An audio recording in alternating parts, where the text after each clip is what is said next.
We back, motherfuckers. We have a really lovely topic to discuss today. I guess you don't know what you can do until you try it. No, it's not. We love humility in this joint. In this joint called Spilling Tea. Killer. Ooh, ooh, ooh, ooh. Whatever. I don't know. Subscribe, like it, follow. What's up?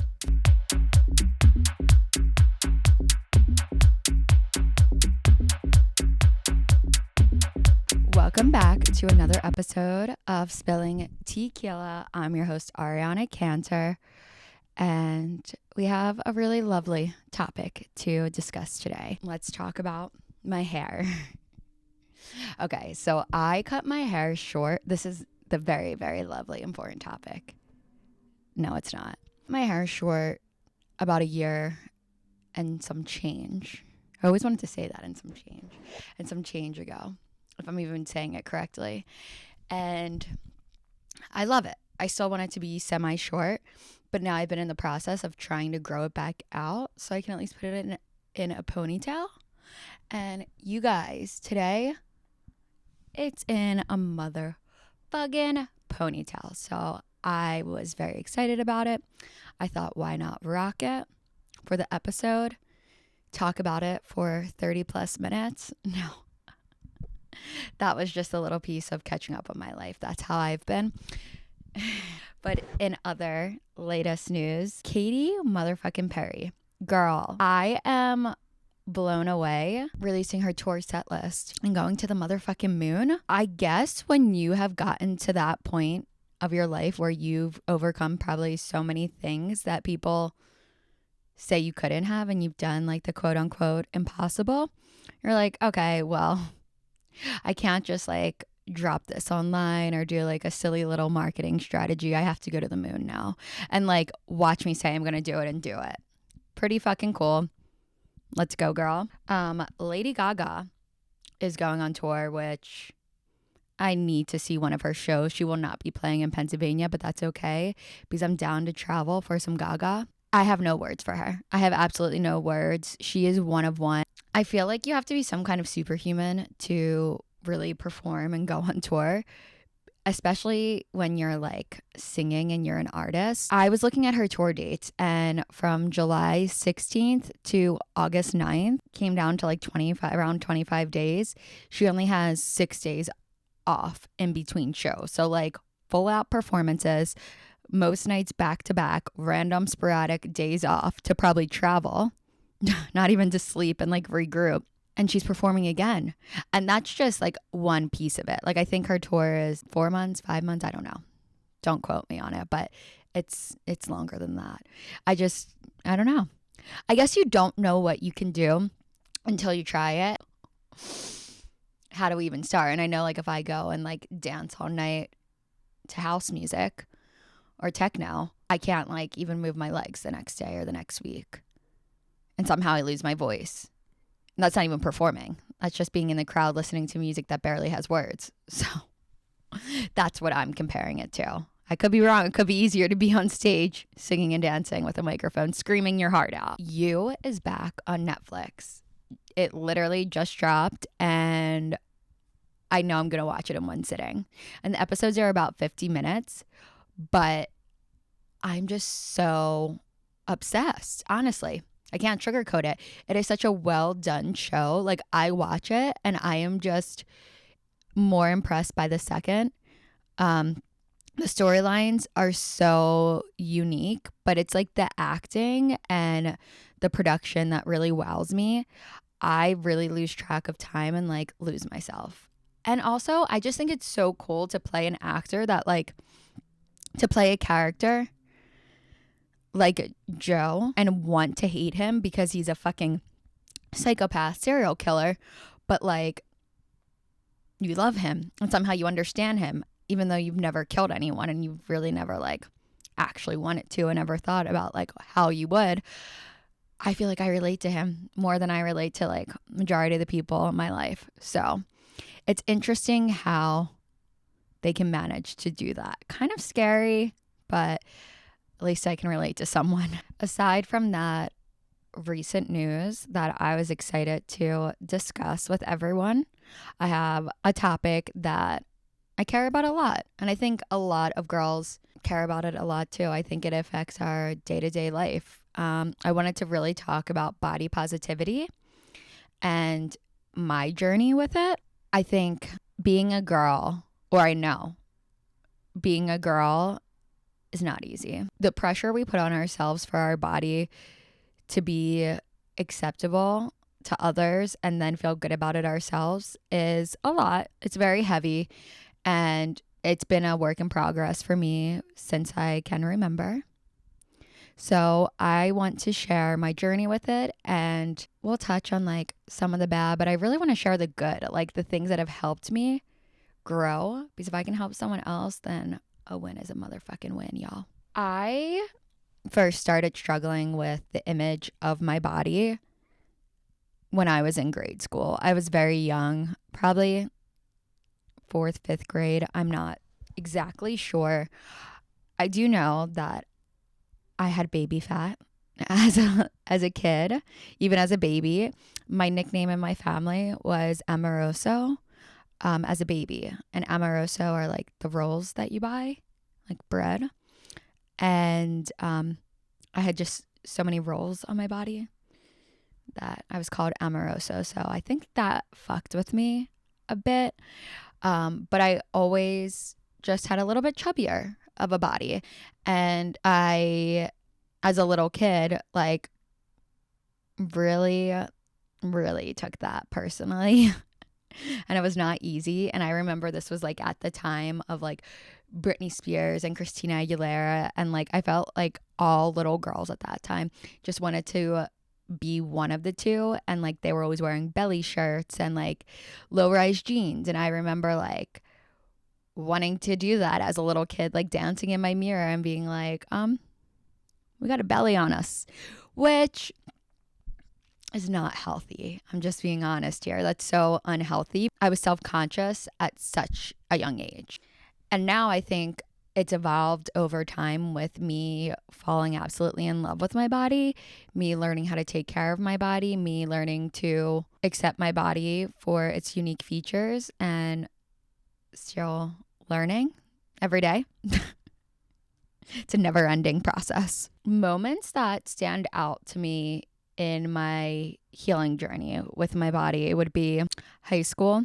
I did not eat healthy in grade school or like beginning of high school. And in high school, I've really started to try to eat healthy and like nurture my body. And that was just like the beginning of it.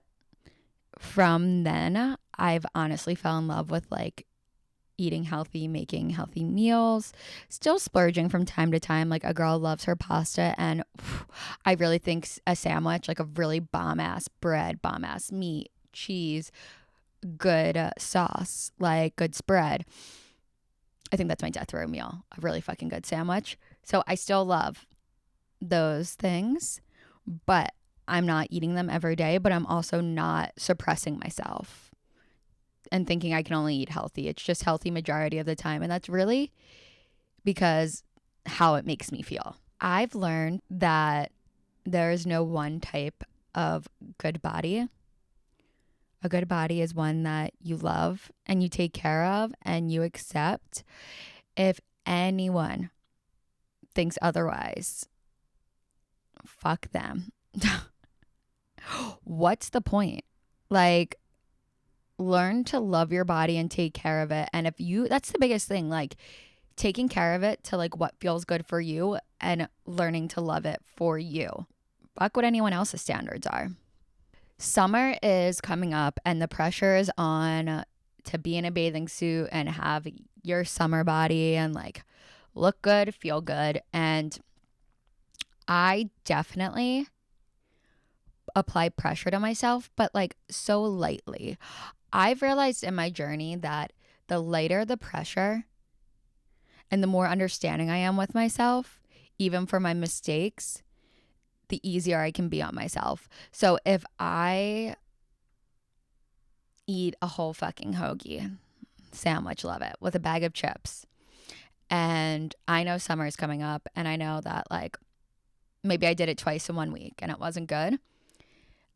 I am I've taught myself, and it's not an easy thing to do, to like tell myself it's okay, it's fine, it's life. I enjoyed it, and I just have to get back to like my routine, and I'm going to.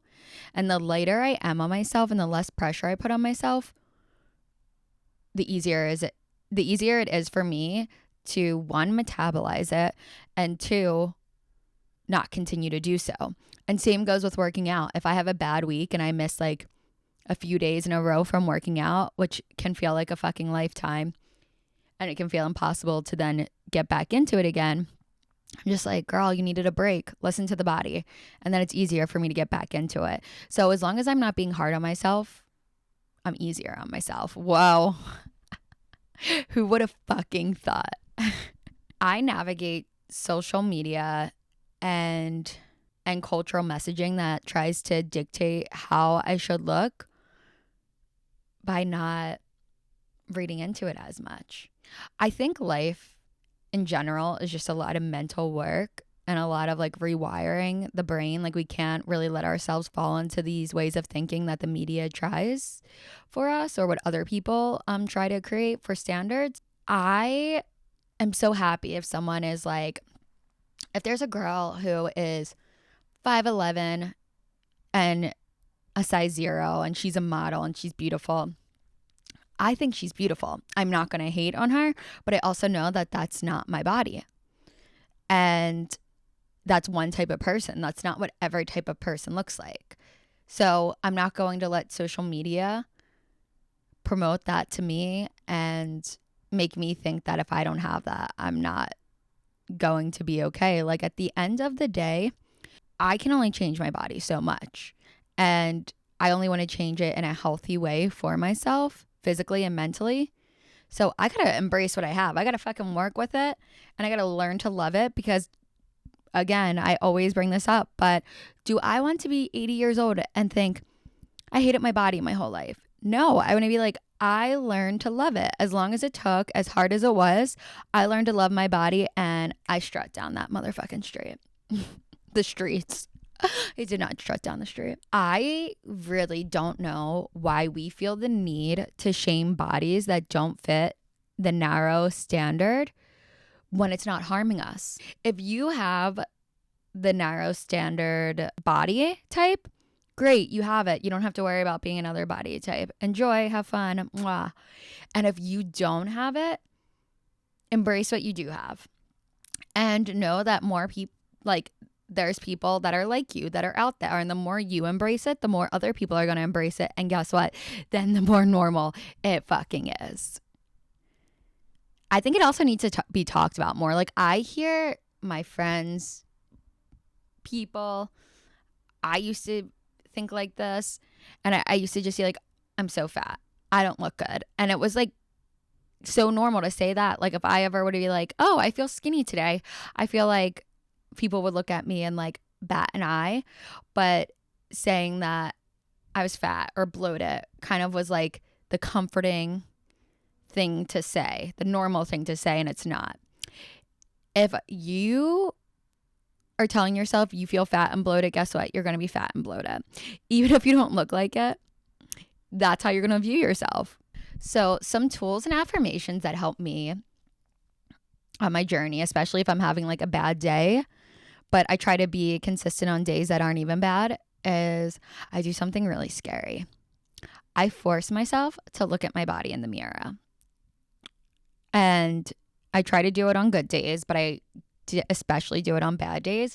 And I look in the mirror and I'm like, I love you, to my body. I'm like, you are so sexy. You are so fine. I love you. And like, I know the days leading up to my period, I get bloated and I just feel gross. And it may be 4 days in a row that I feel like absolute shit. And I go in that motherfucking mirror and I tell myself I love my body. And eventually, I'm not kidding. I'm not shitting you. Like, I look at my body and I'm like, wow. Even if it's just for a glimpse of a second, I'm like, I love you and I appreciate you. And if we're not doing that and we're looking in the mirror and we're saying, you're fat, you're ugly, you're never going to lose weight, all of those things, you're never going to have that moment of loving your body and accepting it. It's what we tell ourselves. And that's what manifests. That's what's in our brain. Like, that's what we can see. None of this is easy, guys. It's really fucking hard, but it's worth it. It's harder living the other way. I also apply so much gratitude into loving my body because I'm so grateful that, I'm so grateful for the body I have. I'm so grateful that I'm able to move my body. I'm so grateful that my body allows me to do so many different things in the world. And I think that instead of viewing our self completely as an image, we have to take also time for what our body allows us to do. Our body allows us to curate cute outfits. Our body allows us to work out. Our body allows us to move from A to Z if we're lucky enough. Like, our body allows us to ride a bike. Like, just so many different things. Our body allows us to hold a motherfucking microphone. There's so much to be grateful for aside from just the look of it. And at the end of the day, beauty lies in the eyes of the withholder, okay? There's some deep shit. Our worth is not tied to how we look. If someone thinks that it is, that person can go fuck themselves and shouldn't be in your life.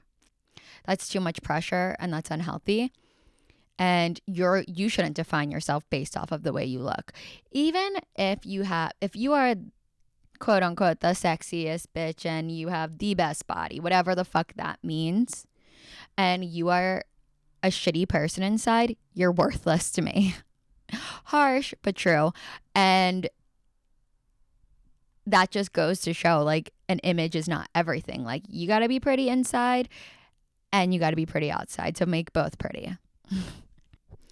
A message I would give my younger self is learning to accept sooner, learning to love yourself sooner, learning to, like, look in the mirror and do affirmations and, like, just take the steps to love myself sooner, because I think there was so much time in my life where I was wanting to be in someone else's body because I, like, hated mine.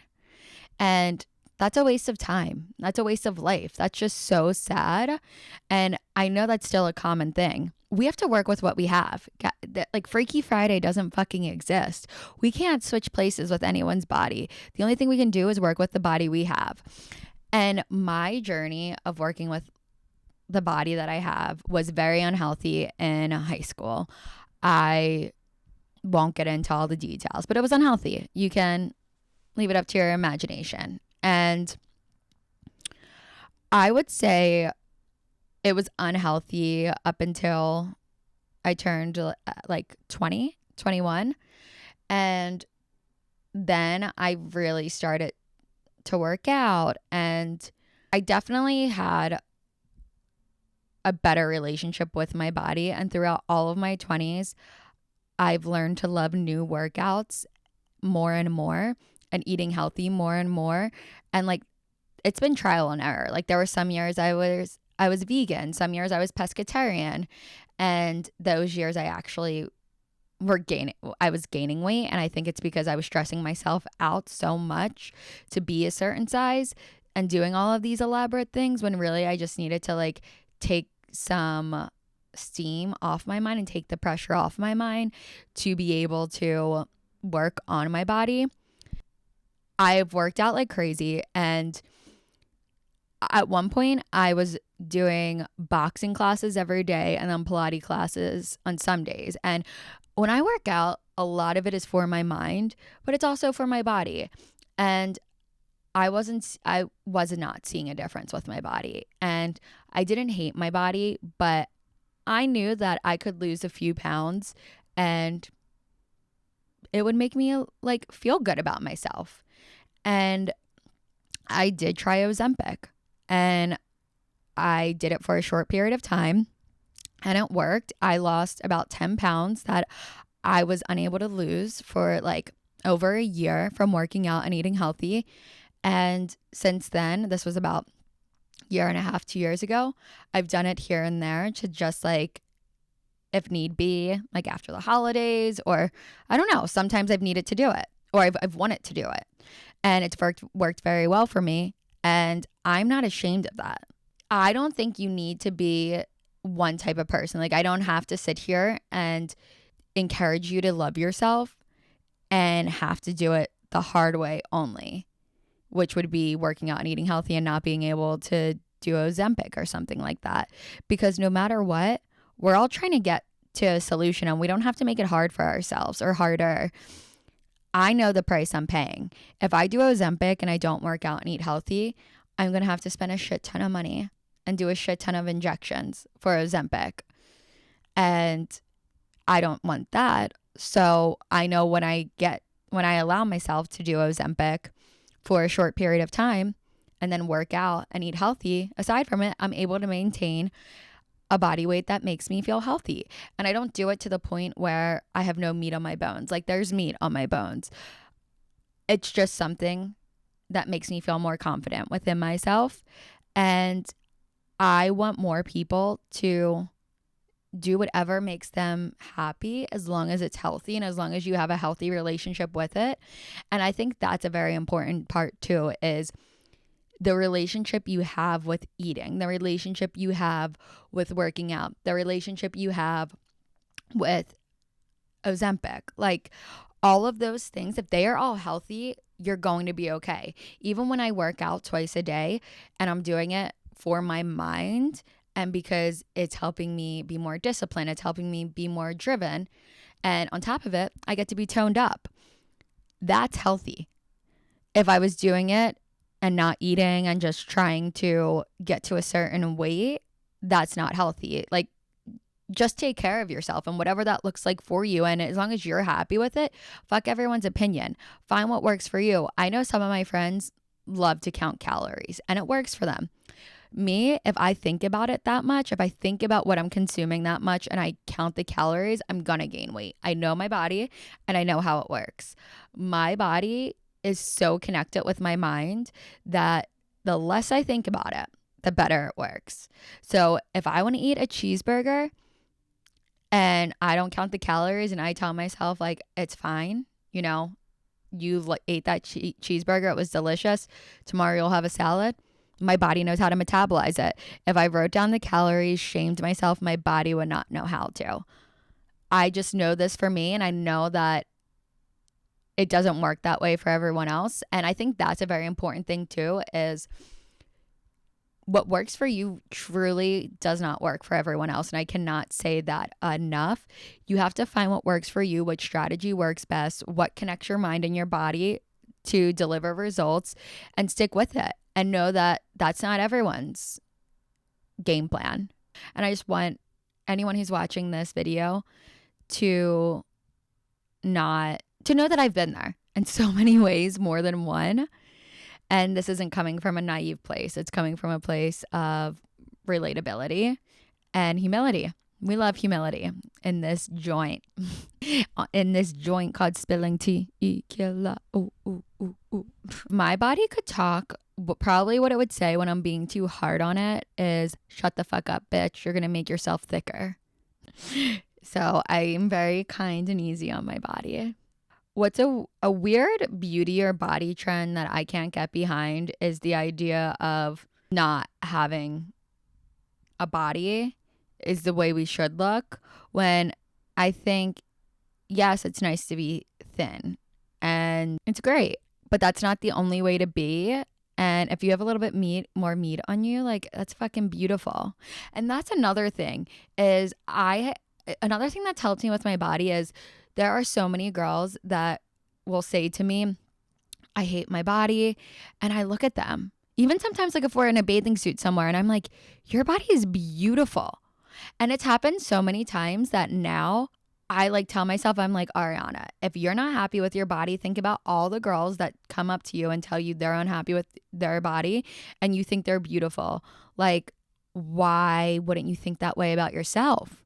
They can't see clearly. You can't see clearly. Your body's fucking beautiful.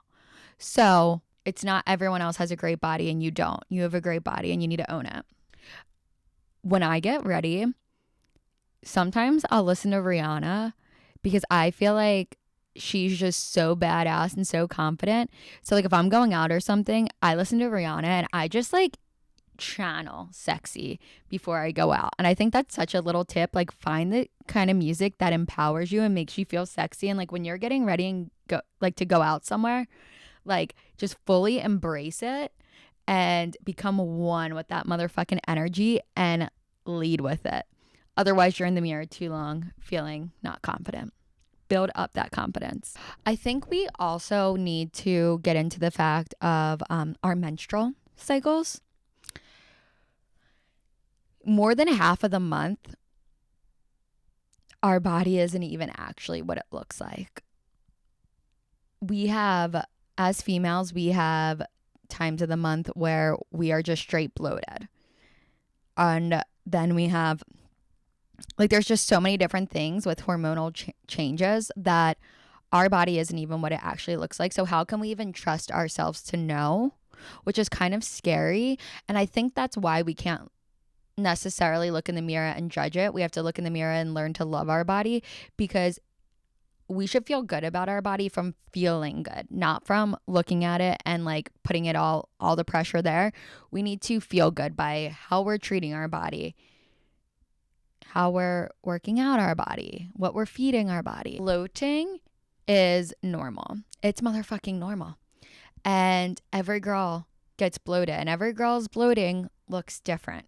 It's always worse in our head than it looks to other people. And if you're surrounding yourself with people who are judging you around your body, you're harming yourself for putting yourself in those situations, because those aren't good people. Who gives a shit? Like, are we supposed to all look the same or starve to be accepted? No, it's 2025. We're not fucking doing it. Where's my hoagie and bag of chips? I think when discussing body positivity, we have to really talk about the hormonal changes, the acne we experience, the bloating, all of that, because those are things that sometimes are just out of our control, and being hard on ourselves about something we can't control is only going to make it worse. And I'm pretty sure every girl in this world experiences this. I don't know one that doesn't. And the more we're able to talk about it comfortably and like be there for one another and be there for ourselves, because that's where it all begins, the better it's going to be. If you show up and take care of yourself and learn to love yourself even on your bad days, you can help someone else with that if you want to. You might not want to, but all that matters is you're helping yourself, and that energy is radiating and helping other people. So I think a daily reminder and something that really will help to start rewiring the mind is just reminding yourself you're beautiful. Remind yourself that you're beautiful anytime you see a mirror. I don't care what the fuck you look like. If it's your worst day of the month, if you haven't showered, your hair is greasy as shit, there's acne all over your face, and you can't fit in your favorite pair of jeans because you're so fucking bloated, look in the mirror and say, I love you. You're beautiful. And then go put on a comfy pair of sweatpants and an oversized hoodie and get comfy and cozy. And also learn, like I know when I'm not feeling good about my body, I have certain things that help me feel better. Hot tea will help me feel better. I feel like it's just so good for your body, and it really does help me a little to bloat, but regardless, it makes me feel good. And also, I love castor oil wraps. It just makes me feel like I'm doing something for my body. If I put castor oil in a wrap and put it around my body, I feel like I'm doing something good for my body and taking care of myself. And when you have things that are out of your control and you're not feeling good, as long as you're doing something, even the smallest little thing, to help yourself feel better, so you're not like just wallowing in self-hatred and self-pity, you're gonna feel a little bit better. Like, turn the fucking tables around. You write the narratives. Every version of you is worthy. The version of you that's not worthy is the one that you don't make feel worthy. So your body's not stopping you from feeling worthy. Society's not stopping you from feeling worthy. You are the one making you not feel worthy. The last thing I'll really add is I also need bad days to have good days. Like, for example, this week I was getting my period, and I wanted to work out and I wanted to like be on my normal schedule, but I did not feel good and I knew I just needed a day off. So I literally laid in bed all day, watched TV, I ate pasta, and I was not hard on myself. And I knew that's what my body needed. And I was able to then go and work out and like be happy about going and working out and not hating it because I gave myself that day to rest. And I feel like the rest days do help mentally, physically, all around. A lot of times we feel out of control with our body and we feel that we can't control it. And when we may not be able to control how our body looks specifically, we can control how we're making our body feel. And that's all we can do. Control how we make our mind feel, we make our body feel, and make it a good motherfucking place to be. Comparison is the root of all evil. Shame doesn't help you. It harms you and anyone else around you. You can't always trust the mirror, but when you look in it, tell yourself you're motherfucking beautiful and figure out what healthy means to you and looks like to you and work with that. Enjoy your life. Enjoy your body. Love yourself. It's a fucking journey. Even talking about it, I feel like there's so much I missed and so much more I could say. I hope this was helpful because I think it's something very important. And all feedback is welcome. Now let's get our summer bodies up and popping in our mind. I would like to hear some things that work and don't work for you as well. We can always learn. We can always adapt. We can always share tips and tricks, see what works, what doesn't. Connect on similar things. Whatever. I don't know. Subscribe, like it, follow. Mwah.